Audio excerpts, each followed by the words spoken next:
भाई जो गुरु वचन पे डट गए, कट गए फंद 84 के।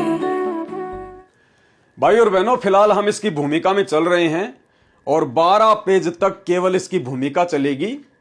इसलिए भूमिका में परमात्मा कबीर सागर में जो मिलावट कर दी गई है काल प्रेरणा से, कबीर पंथियों के माध्यम से, तो बहुत सारी जो मोटी मोटी बातें हैं परमात्मा केवल उन्हीं बातों का जिक्र करेंगे।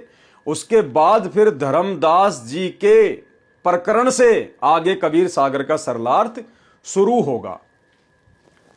कबीर सागर का सरलार्थ स्पष्टीकरण, पेज नंबर 1। निवेदन: पवित्र कबीर सागर जो वर्तमान में हमें प्राप्त है उसको कबीर पंथी भारत पथिक स्वामी युगलानंद बिहारी द्वारा परिष्कृत यानी संशोधित किया गया है। कबीर सागर के अध्याय अनुराग सागर की प्रस्तावना में तथा ज्ञान प्रकाश के पेज नंबर 37 के नीचे संशोधनकर्ता की टिप्पणी में लिखा है कि अनुराग सागर की मेरे पास 46 हस्तलिखित प्रतियां रखी हैं जिनमें आपस में बहुत भिन्नता है, कोई भी एक दूसरे से मेल नहीं खाती है। सबसे निष्कर्ष निकालकर मैंने ये ग्रंथ कबीर सागर छपवा रखा है। सन 1/4/1914 वैसाख बदी 8 विक्रमी संवत 1971 में यह कबीर सागर छपा है। अध्याय ज्ञान प्रकाश के पेज नंबर 37 के नीचे की टिप्पणी में लिखा है कि प्रत्येक प्रति के लेखक साहिबान ने अपनी महिमा मंडन के लिए ग्रंथों में अपनी बुद्धि के अनुसार परिवर्तन किया है, जिस कारण से कबीर पंथ के ग्रंथों की दुर्दशा हुई है। मैंने स्वामी युगलानंद जी ने बहुत परिश्रम करके यह कबीर सागर संशोधित किया है। जो वर्तमान में छपी है वह श्री उगर नाम साहिब के पास जो प्रति थी उसी को छपवाया है, यानी सन 1/4/1914 को छपा है।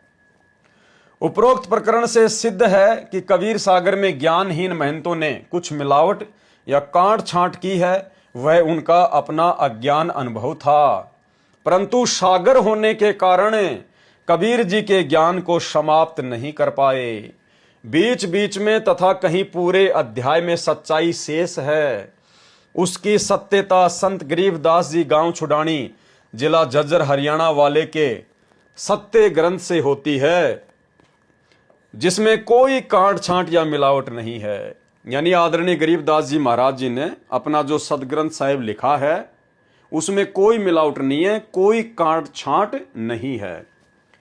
अपने तत्व ज्ञान को पुनः मानव समाज को प्रदान करने के लिए परमेश्वर कबीर जी ने अपनी प्यारी आत्मा संत गरीबदास जी को संत धर्मदास जी की तरह सत्यलोक के दर्शन करवाकर उनमें यथार्थ आध्यात्मिक ज्ञान भर दिया था, जो संत गरीबदास जी ने परमेश्वर कबीर जी व उनकी संरचना तथा सत्यलोक को आंखों देखकर गवाह यानी विटनेस बनकर अमृतवाणी बोलकर लिखवाया है, जो दादू पंथी श्री गोपाल दास जी ने लिखा था, जिसकी हस्तलिखित कॉपी भी हमारे पास उपलब्ध है तथा प्रेस द्वारा छपा हुआ ग्रंथ भी है। उससे तुलना करके जो प्रकरण कबीर सागर में मिलता है वह मैंने सत्य माना है। कौन कह रहे हैं? गुरुदेव भगवान। उसी को आधार बनाकर सत्संग करता हूं तथा पुस्तकें भी बनाई हैं। कबीर सागर के सरलार्थ में यही आधार माना है। जहां जहां कबीर सागर में मिलावट की गई है उसको पुराने कबीर सागर तथा उपरोक्त परमाणु से ठीक किया है। कबीर सागर के प्रथम अध्याय का नाम है ज्ञान सागर। कबीर सागर के सबसे पहले अध्याय का क्या नाम है? ज्ञान सागर।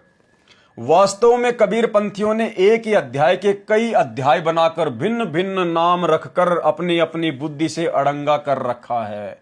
वर्तमान कबीर सागर में कुल 40 अध्याय हैं, जिनके नाम हैं ज्ञान सागर, अनुराग सागर, अंबु सागर, विवेक सागर, सर्वज्ञ सागर, ज्ञान प्रकाश, अमर सिंह बोध, वीर सिंह बोध, भोपाल बोध, जगजीवन बोध, गरुड़ बोध, हनुमान बोध, लक्ष्मण बोध, मोहम्मद बोध, काफिर बोध, सुल्तान बोध, निरंजन बोध, ज्ञान बोध, भवतारण बोध, मुक्ति बोध, चौका बोध, कबीर वाणी, करम बोध,